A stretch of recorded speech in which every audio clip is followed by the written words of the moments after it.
Hi, everybody. Welcome to another KE Report webinar, and a KE Report webinar that is going to be focused on a company that interests both Al and I. We have Al Corlin, who is joining us. We also have the President and CEO of Corvus Gold, Jeff Pontius. Jeff will be bringing us through the Corvus presentation, for lack of better terms. And if anybody has questions throughout the presentation, please use the Ask Questions panel on this GoToWebinar system. Those questions will come directly to me, and I will be bringing them up with Jeff at the tail end of his presentation, but then also throughout the presentation if they relate to certain aspects that Jeff is talking about. Jeff is also happy to address any comments on the general markets in terms of gold, in terms of maybe where he sees things going from a insider's perspective. So Jeff, I don't want to take up too many people's time with addressing these almost housekeeping issues. So let's get right into it. Jeff, please take us away with the Corvus Gold presentation. Yeah, sure. Well, thank you, Cory, and I appreciate everybody that's listening to the presentation right now. Corvus is an exploration company that has a development project in Nevada. We pushed that through to a scoping study level here about a year and a half ago, have followed that up with an aggressive exploration and resource expansion drilling program. And so that's what Corvus Gold is right now, and it's a wonderful oxide deposit here in Nevada, about 2 hours north of Las Vegas. So we can go to the next slide, maybe. And this is basically a slide on our team. This is a great team. Basically, this is my team from Anglo Gold Ashanti. I used to run exploration for North America for Anglo Gold, put together several sizable deposits for those guys. And in 2006, I left to set up a company called International Tower Hill Mines, with this basic group of guys here and ladies, and then I've been able to move that into Corvus Gold in 2010 when we spun it out of ITH, and I came over to Corvus to run Corvus and start the exploration and development of this new, very exciting Nevada gold deposit, following the discovery of a 20 million ounce deposit for ITH just north of Fairbanks, Alaska. So good group. Myself, Carl Brechtel, Mark Reichman are all part of the Anglo team in the management group here. Our directors have got some good industry experience. Catherine Gignac, our chairman of the board, ex-Northland Capital, well-known mining analyst, and has worked for a number of large banks over the years. Steve Ocker, who was the chief operating officer for Franco-Nevada for North America, has got a strong technical background, and Ed Yarrow. Ed and I worked together for the Anglo-American group many years ago, and Ed just recently retired. He was the head of exploration for the Northern Hemisphere for Anglo-American, a very large base metal company based out of London. So good, talented team. So we can go to the next. Jeff, if I could jump in real quick. People always ask me, why is it important to have management or directors involved in companies that are also hooked in with some of the major companies? Can you quickly address that question, please? Yeah, I think it's two real important issues. One is you have to know how to recognize, develop, and advance a project. And after you've spent several decades doing it for major mining companies, you really get a handle on what the next step has to be. And hopefully you can do that efficiently and bring that project along quickly and at low cost. So that's an important aspect. The other aspect is purely networking. Ultimately, at the end of the day, most small companies like ours are acquired by large companies. It's just a fact of life. The big fish eat the little fish, and being able to make sure that your project is put in the very best light for its shareholders when it goes across that board of directors table at one of these major companies is important. And when you've got a group of or a team like we have of very experienced people who've been at that table, you know what it takes for that project to shine. So that's one of the real pluses. All right, thanks, so Jeff. if you look at where the asset is, it's in an area we call the Walker Lane. It's a stretch of western Nevada and eastern California where there's been a number of large epithermal deposits ranging in age from 10 million years to 15 million years. Represents a huge amount of production, over 100 million ounces. And if we look at some of the big ones there, like Comstock, Round Mountain, and the Bullfrog deposit just south of our project, North Bullfrog, these are some real stunning deposits. Certainly could be called world-class deposits. So we're in a great belt.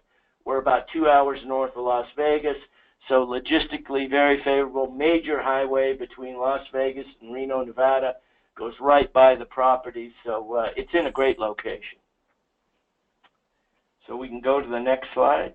Yeah, this is a zoom in of where our property actually is. It's about 5 miles north of Beatty, Nevada, which is a small town in Nevada, about 1,000 people. Our project is about 10 kilometers north of the old Bullfrog mine that was mined by Barrick Gold in the 1990s. That project produced about 2.5 million ounces of gold at about 2 grams a ton out of an open pit.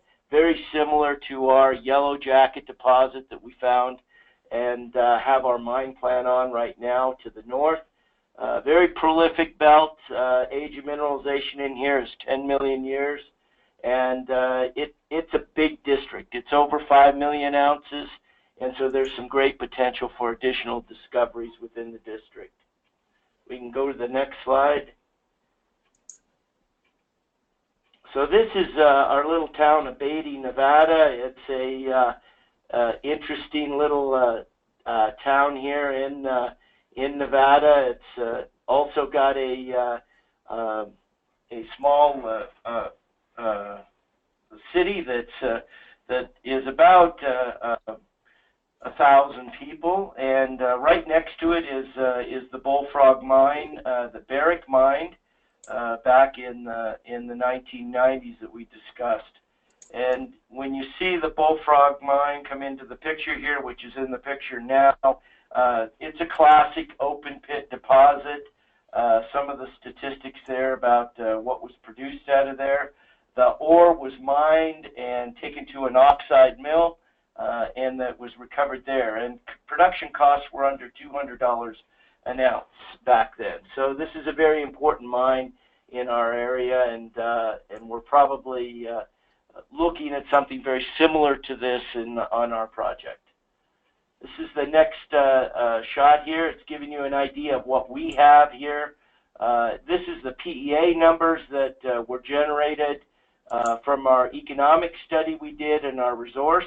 All of our resource is only calculated on material that falls within an economic pit. The project produces for the first 6 years about 150,000 ounces a year of gold, and then produces about 68,000 ounces of gold in the last 4 years of mine life. It also produces about 2.5 million ounces of silver while we mine it, with some very low cash costs in the low 600s. And when we fully load it with all the capital required in the closure costs and all the miscellaneous costs it takes to take a mine to production and close it at the end of its mine life, you add another couple $100 an ounce to that. So we're at roughly about $840 an ounce when we look at it. Important for this project is the fact that the initial CapEx is only $175 million. For a mining project, that's pretty low, and it gives you an excellent opportunity to operate quite efficiently here with a very low strip ratio at about 0.6 to 1. So if we can go to the next slide here. This gives you an outline of what the mine plan looks like, the current mine plan. Now remember, we're drilling, we're adding more ounces, we're going to have an updated resource and an expanded mine plan, and that should be available in the early fall, that new information. But Corvus has done some important things that you don't usually see junior mining companies do. We really secured the infrastructure for this project. This is a very simple open pit oxide mine where the higher grade mineralization goes to an oxide mill, very similar to what was operated to the south of us at the old Bullfrog mine. And the low-grade material goes to a run-of-mine heap leach facility. Because there's a very low strip ratio, there's not much waste rock to move here. So the water was key for us. 1,600 acre-feet of water. We've got 16 megawatts of power into the site, which is a lot of power for us. It's probably about twice as much as what we actually need. But we were able to bring that line in while a new power line was being built.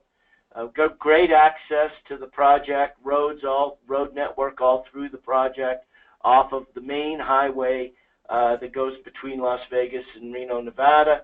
A good labor pool about 5 miles away at Beatty, so it'll be very efficient for the mining crew here. We're operating currently right now under a 120-acre plan of operations with the BLM for exploration. That's a very good, flexible plan for us. It'll allow us to drill another 600 additional holes on this project with no further permitting. We've also done 2 years of baseline work on water quality, air. We've done the cultural clearances. We've done the ARD clearances, acid rock drainage studies needed to submit a mine plan, threatened and endangered species clearances, and a variety of other environmental studies on the project. So it's well positioned to move forward to a mining permit. And in fact, we've been working with the BLM on looking at a 2-stage permitting process for this project, where we'd start with the starter pit under what's called an EA, or an environmental assessment, and that would be about 3.5 years of mine life in that permit, and then we move to a full EIS after we got that initial EA. And what that means is when you include construction time, engineering time, follow-up drilling time needed to get ready to go into production, it means this project could be in commercial production in about 3 years, which is in the scope of mining development timelines tomorrow, basically. It's a very quick project to come to account, and that's really one of the reasons, driving reasons right now that we see a lot of attention on this project. We produce good economics out of the project with an NPV of $250 million at $1,200 gold, and that's an after-tax 5% discounted NPV. And so, you know, when you look at that, that's a very commanding project, but it also can come online quickly. So it can fill those holes in production profiles that companies have right now going forward. So we look at those numbers, and we can look at some sensitivities on this slide here, where we, even down at $1,000 gold, this project still has an after-tax 5% discount NPV of a little over $100 million and an IRR of 21%, so that's quite attractive. We look at the fully loaded costs, total costs basically, and the cash costs, and we fit right in here with current production we see coming out of North America right now. So this is a project that could come on to production right now, and it could go forward and be accretive to a number of companies. And this is the project that we have in hand right now. We're going to be adding 18,000 meters of drilling and a new resource update that should expand those economics. The real driver of this project is the higher grade milling material. This picture you see on the screen is actually the mill at the Round Mountain project, about 100 miles north of us here, that Ken Ross is operating. Very similar project, big low-grade system surrounding high-grade zones, and those high-grade zones are being taken to the mill, and the surrounding low-grade is taken to a run-of-mine heap leach. When you look at that, those costs coming out of that mill circuit are under $400 an ounce. That's very attractive very similar in grade and economics to what we see at Bullfrog to the south of us at Barrick Mine. So this is a real driver for us going forward in the future. So the next slide will give you a view of this deposit that we have here. The red is the high-grade vein system we call Yellowjacket. It's about 20 or 30 meters wide and averages about 2 to 3 grams a ton. I think the average grade is about 2.2 grams a ton in the resource. That deposit is very attractive from the standpoint it has a low strip ratio and it has some very high-grade zones within it. Now that material, when we run it through a mill, basically creates a gravity product, and then the tails from that are the gold's recovered with cyanide on that. So that's a very normal kind of process that's used here in Nevada, and that's an attractive configuration for the mineralization. So if we look at the next slide, Jeff, we one can question. see. We can Jeff, go sorry, ahead. one Yeah. question that came in real quick. You've mentioned low strip ratio a couple times here. Please explain why that is important for investors when they're looking at economic studies involved with projects. Yeah, it's basically how many tons of material that doesn't have any gold in it do you have to move to get 1 ton of material that does have gold in it. So when we look at that, because we have this big low-grade halo around the higher grade part of the deposit, we can drop our strip ratio to areas like 0.6 to 1 is the average that we have right now in the mine plan that we're using right now. You can compare that to other low-grade deposits that are in Nevada, like Relief Canyon is one that operates with about a 3 to 1 strip ratio. So basically, we have to move about a half a ton of waste rock to get a ton of rock that's got gold in it that we're going to extract. At, say, Relief Canyon, you have to move basically 3 tons of rock to get 1 ton of rock that's got gold in it. So each ton of rock costs about $2 to move. So it's an important number, and the least amount of rock that you have to move that you don't get paid for is a good thing, and that makes your mine very efficient from a mining standpoint and certainly has a positive impact on the economics. So if we look at this slide we're on now here, we can see basically our district can be divided up into 2 zones. There's the area that we spent most of our time and effort on over the last 4 or 5 years and all the resources contained in, and that's our western resource area. That's an area that we've pursued a number of gold targets in, and many of those have turned out to be mineable zones of gold mineralization, and in many cases they start to merge together into one big pit. So if we look at the eastern area, the eastern resource area, that's more of what we would characterize as Greenfield's exploration or new discovery stuff. And we took our first stab at looking at new deposits out there last year, and that was very successful. We found 3 new areas with significant gold mineralization in them on our first pass through that area. Very wide space scout type drilling. So that was very encouraging for us, and we're going to be following up on a couple of those areas after we finish this infill resource expansion drilling that we're doing right now. We'll get a chance to drill an area we call North Jolly Jane and an area we call Cat Hill. So you can look at this slide here, and this tells you where we've been drilling in this drill campaign. We started this drill campaign about the middle of October, and it'll carry on through till the end of March.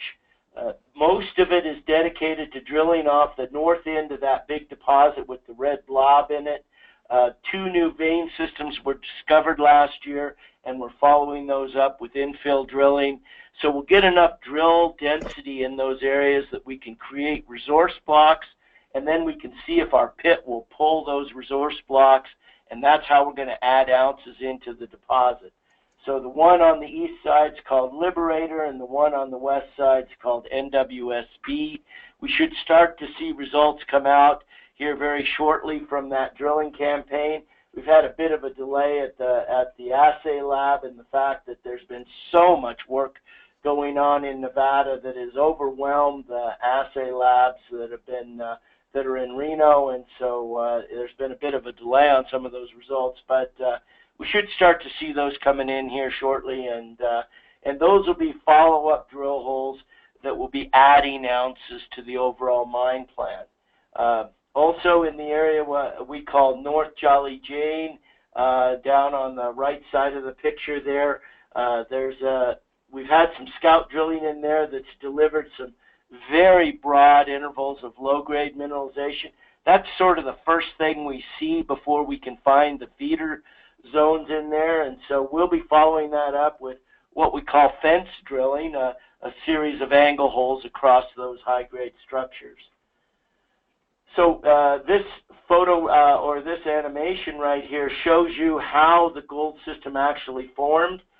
This is our exploration model. Fluids came up along big structures or cracks, and they came in and they came to permeable horizons within the volcanic material, and it spread out in those horizons and formed big tabular low-grade bodies.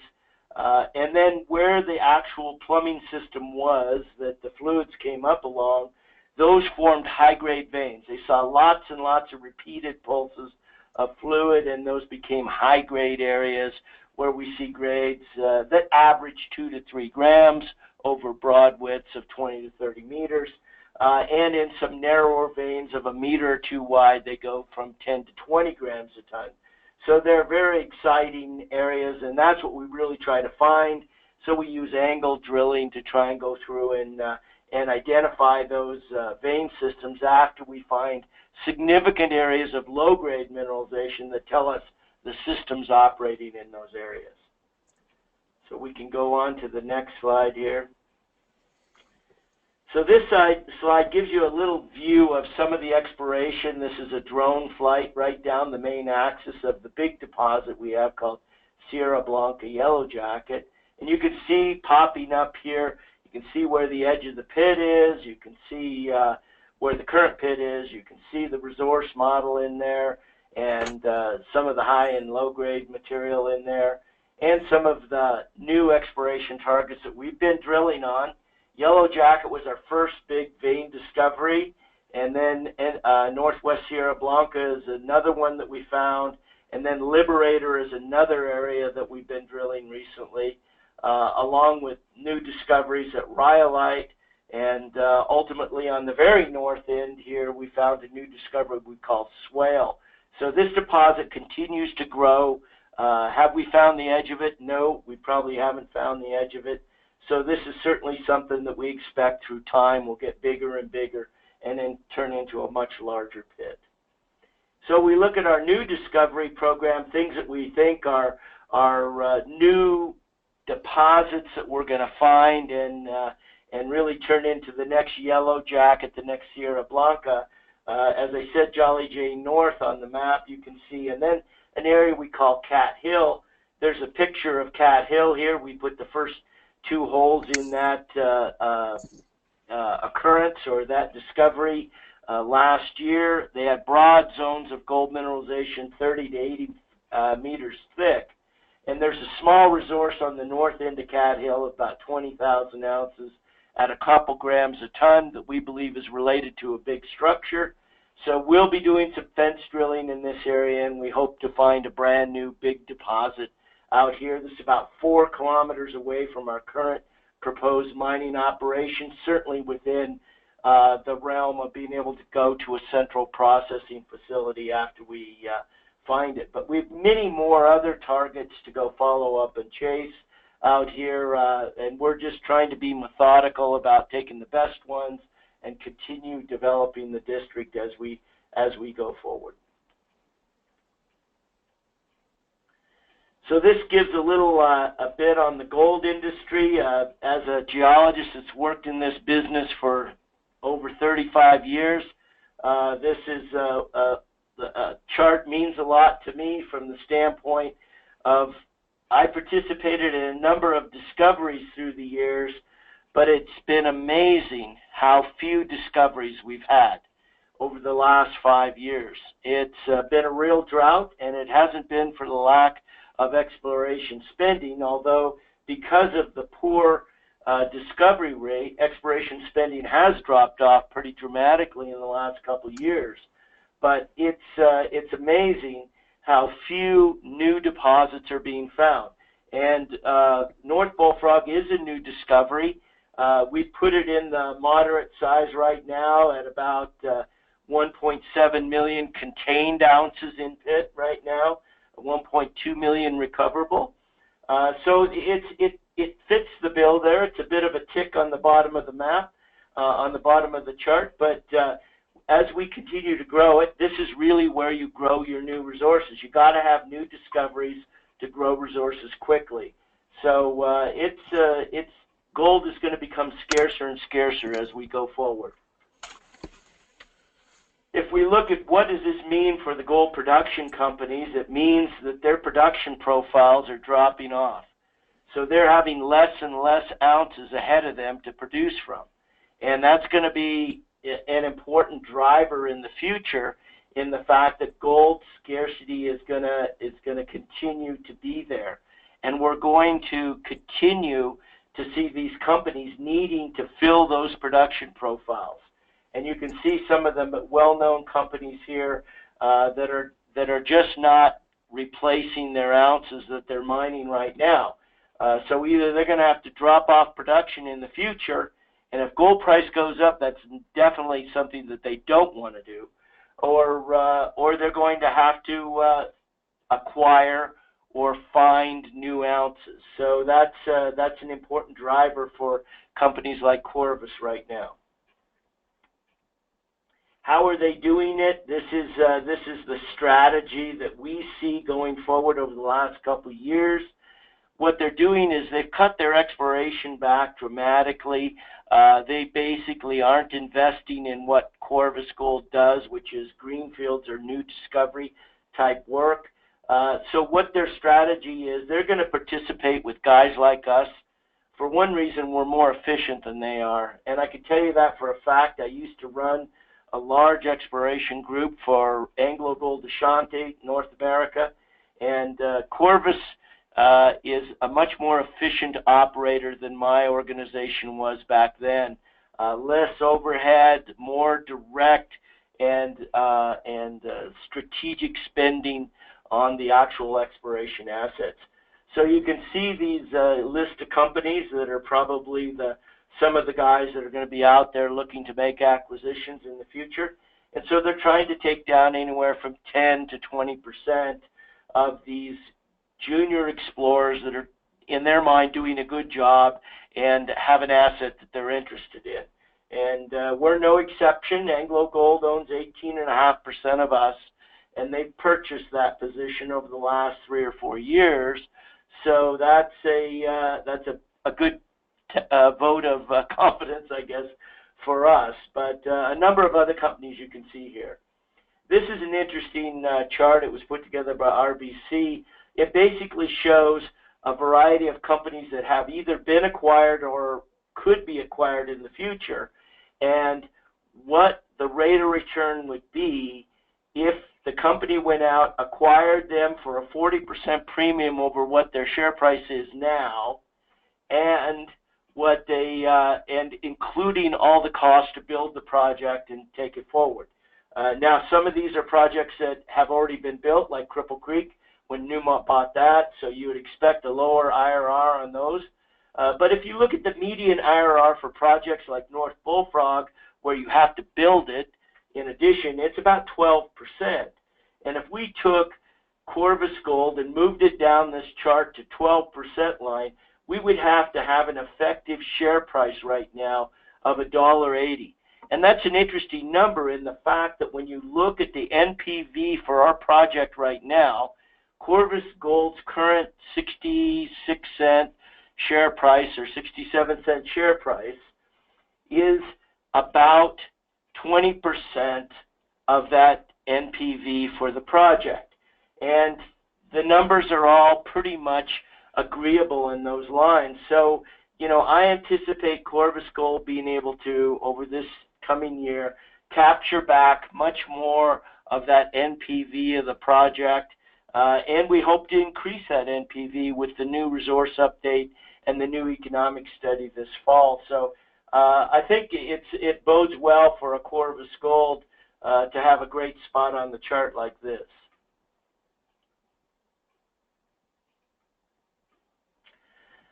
So one strength of Corvus Gold is we're not the typical junior that you see, Canadian junior.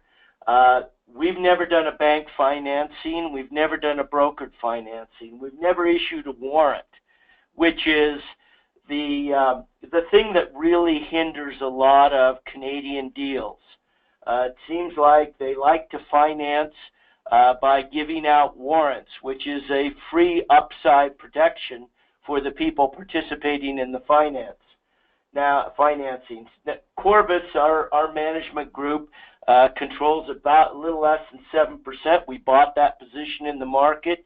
The average cost of that position is about 90 cents. We're shareholders like everyone else, and giving warrants away is an unfair advantage to the people participating in the financings.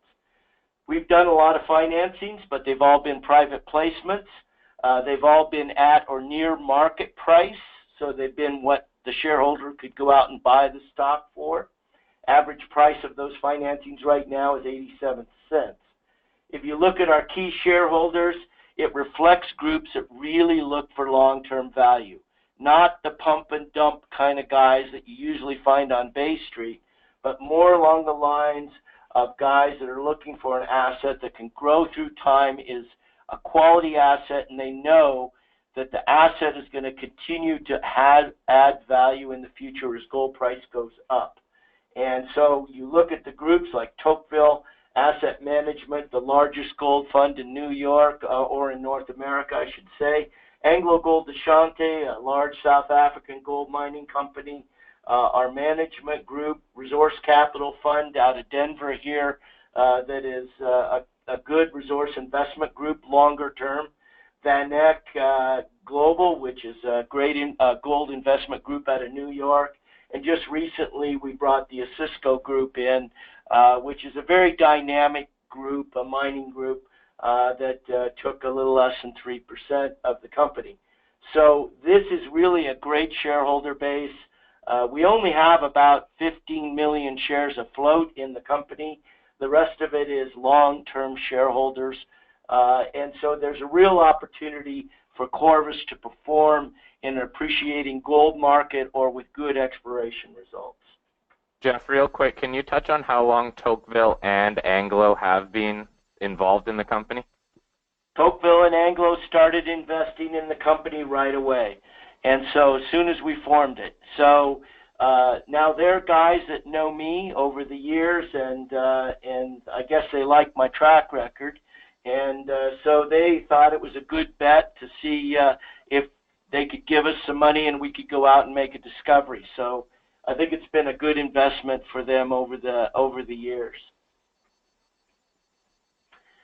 So when you look at what does this do, this share structure, this long-term shareholder base, what does that do for you? Last year we saw a nice run in gold at the beginning of the year on until past Brexit, and unfortunately gold dropped after that. But during that period of time, we saw gold run up about 25%. And over that period of time, Corvus Gold share price increased about 200%. So that's kind of the 8-to-1 kind of multiple you get out of companies like Corvus Gold, where you have a lot of leverage in a gold price move. So those are very good for our shareholders. Shareholders can make money in those kind of environments.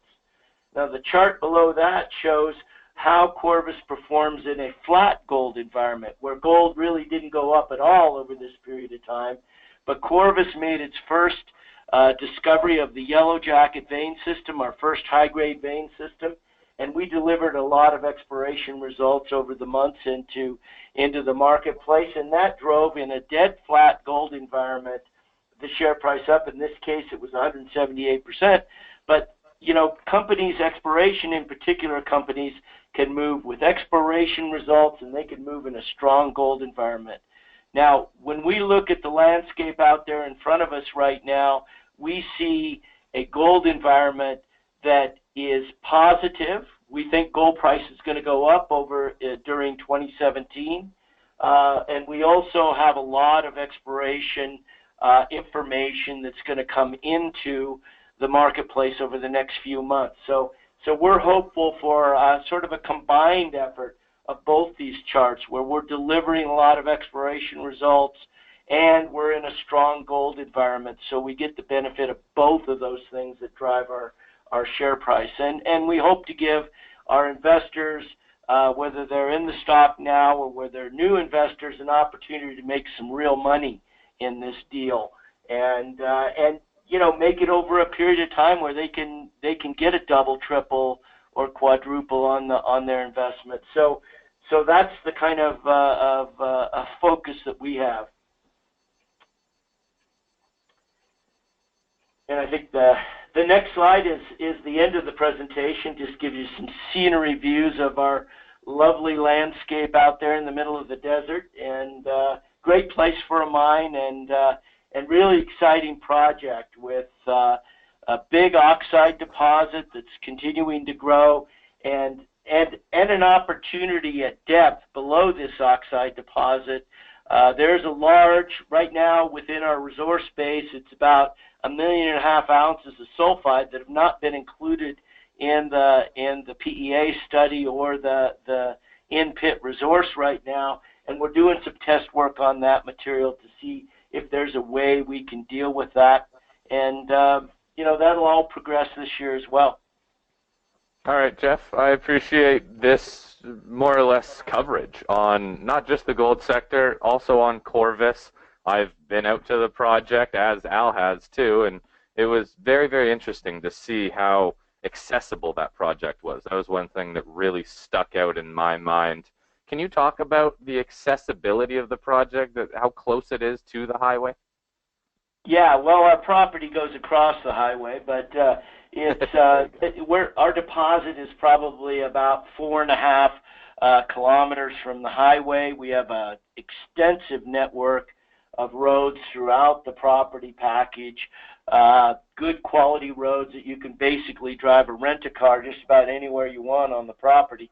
So it's an easy development target, and what's great is we're about 5 miles away from our little town of Beatty, which has got a good, talented group of labor source there that's got experience in mining, and it just means a lot of those normal costs you might have for busing people or things like that are just not going to be part of this project.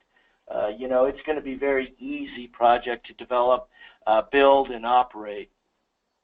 Okay, Jeff, there was a question that came in from Jack here. First of all, Jack says, great job, Jeff, so a little kudos from him. But he also had a question that addresses, what is the status of the gold in sulfides? Are there any processes that will make that gold economical?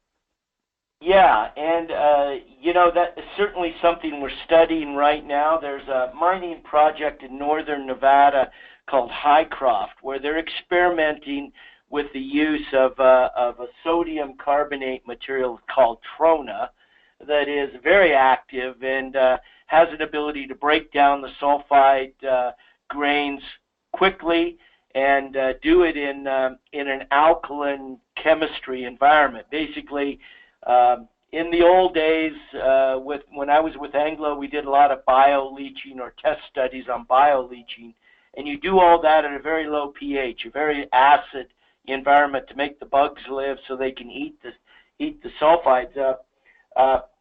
This is a chemical process that operates at very high pH in the 8 to 9 level, and that's important because we leach at pHs of 10 to 11. So you don't have this big change in chemistry after the sulfides get eaten up. So that makes it much more cost effective. So it's certainly an attractive method. And in the northern part of Nevada at Highcroft, they've got 2 demonstration heap leach pads that they're operating right now that seem to be working quite well. And they've done the test on the higher grade material that they've run through their mill. We're doing that same test work on our project just to see if it responds well. The early information from there shows that the characteristics of our sulfides are pretty similar, and that it looks favorable that might very well work for us. What's important about that is this material sits right at the bottom of our current design pits. And right now in our resource, there's about 1.5 million ounces of this material, and higher grade portions of that are in the neighborhood of about 300,000 to 400,000 ounces that could, if it works, could be added directly into the mine plan. So this is an easy place that we could go get a lot of ounces for this project, essentially without drilling any more holes. And so we're excited about it. We'll have some test work on the mill side of it out probably within the next couple months. And then we're doing heap leach studies right now on the sulfide material and potential heap leach material. And we should have the preliminary answers on that about the middle of summer. And so it's a great technique. The source of this carbonate material for us is about 120 miles away to the south at a borate mine out in California, where this material is essentially part of the borate mining but not utilized.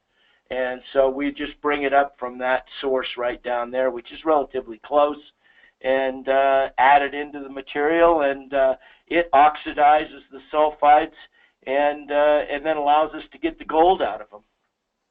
Okay, Jeff, this sounds actually quite exciting, and I thank Jack for bringing that question up. We had another question come in from somebody who I do not have their name, and he's just asking, what depth is the oxide sulfide in general? Where does it? You mentioned it's at the bottom of the resource. How deep is that?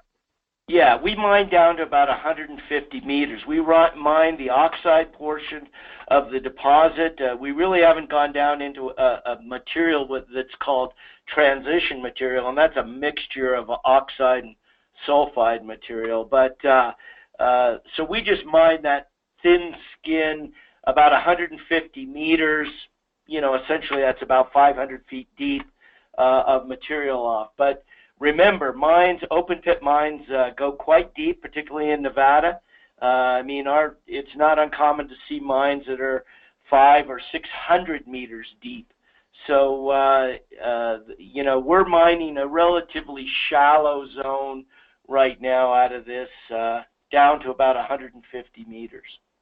Okay, only a couple more questions here, Jeff, so we can get people on their way right before this market close. We have a local prospector out of Beatty, Nevada, that sent in a question and said, essentially, and I'm paraphrasing here, any good news that's coming out of this project, how will that benefit the locals? Well, I think that the key here is get this project to critical mass, and we're pretty dang close to that. And as soon as we get that into that realm, I think you'll see Corvus develop a partnership with a group, talented group that knows how to build and operate mines and has experience at it, that will come in and move this project forward. And most importantly for Beatty, this is a place that could be a great source of employment. The projects that we're looking at out here are talking about needing to employ about 350 people. And, you know, these are good jobs. These are mining jobs. And the city of Beatty knows about mining jobs. They know they're good jobs.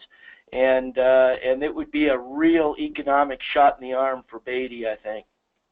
Okay. Jeff, there is another question that is coming in that asked when a new 43-101 will be coming out, or when you expect it to be released. Do you have a time frame? Can you share any details on this? Yeah, the next resource update and update of the economic study will come under the realm of a 43-101. So that'll be fall of this year, and that will be, look at the new resource, new pit design, and more metallurgy and a variety of things to continue to de-risk the asset. Okay, two more questions here, Jeff, real quick. One coming from me, and I know that we got to chat early on at the Cambridge House show, but there were a lot of meetings that you were partaking in, and I think a lot of meetings with some other companies out there, especially some of the majors, and it was a topic I discussed with Brent Cook, and he said because the majors are so underexplored in a sense where they cut off pretty much all of their exploration budgets, we're seeing these major companies take equity positions in exploration companies. You had a slide that kind of touched on this, but can you just share with us some of maybe your experiences at the recent show in Vancouver with some of your discussions with these major companies?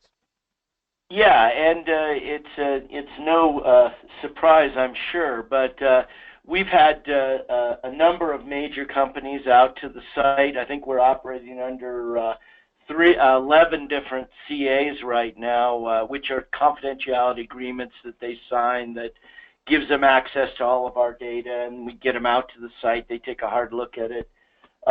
There were several companies that have said, hey, when you need to raise money again, we'd love to participate. These are the things we're interested in, de-risking this aspect of the development project or this exploration play you have out here in the east, or those type of things. And those are great. I mean, this is exactly what Corvus needs to do as we go forward. Certainly we need to involve a company that is a serious developer, has the skill set to do it, because ultimately at the end of the day, the Corvus shareholders, the bulk of the Corvus shareholders, are looking at trading their stock in Corvus Gold for stock in another more diversified gold company that's experienced at building and operating mines, that's experienced in the marketplace, that has the financial depth to build a project like this, so that they can continue to participate in this gold market going forward with a lower risk stock issue. Now, yes, the Corvus Gold shareholders get a premium, they get these kind of returns on it, but the bulk of our shareholders are really looking to keep that participation in the gold market and really plug this wonderful deposit into another company where it can have a tremendous impact on them, and just continue to build value that way. So it is important that these companies are interested, and it was great having people interested in giving us money to advance the project. Always a good feeling, and it is nice to see money in the sector looking to be utilized in, I believe, a productive asset. Jeff, let's wrap us up here. What do you want investors and those interested in investing in Corvus leave thinking about this company, where the upside value is here? Well, I think there's two things here that are really important. One is we're trading at about 20% of our NAV, or the value of this project. And remember, Corvus maintains 5 different royalty positions on projects that are being explored right now up in Alaska, in addition to North Bullfrog. But I think that's important. That's kind of a built-in sort of value tool people can look at right now. But importantly, we're taking this project, we're making it bigger, we're making it better, and we have some exploration that could change it dramatically with a brand new discovery. And we're in an area that has not seen a lot of exploration, so the opportunity to find that 5 million ounce deposit is out there. And we're going to keep chasing it and keep trying to find it as much as we possibly can. And we've got a great shareholder base that's prepared to help finance that and continue us down the road doing that. All right. Well, Jeff, thank you again for taking some time out of your day, sharing with our audience and your audience the Corvus Gold story. This will be posted, a recording of this will be posted later on the KE Report website. If anybody has any questions for Jeff, there is some contact information on the screen. You can also email me directly. I'm in very close communication with Jeff and his team over at Corvus. So I hope everybody enjoyed this. Jeff, again, thank you for your time. We will now be signing off. Thanks, Cory.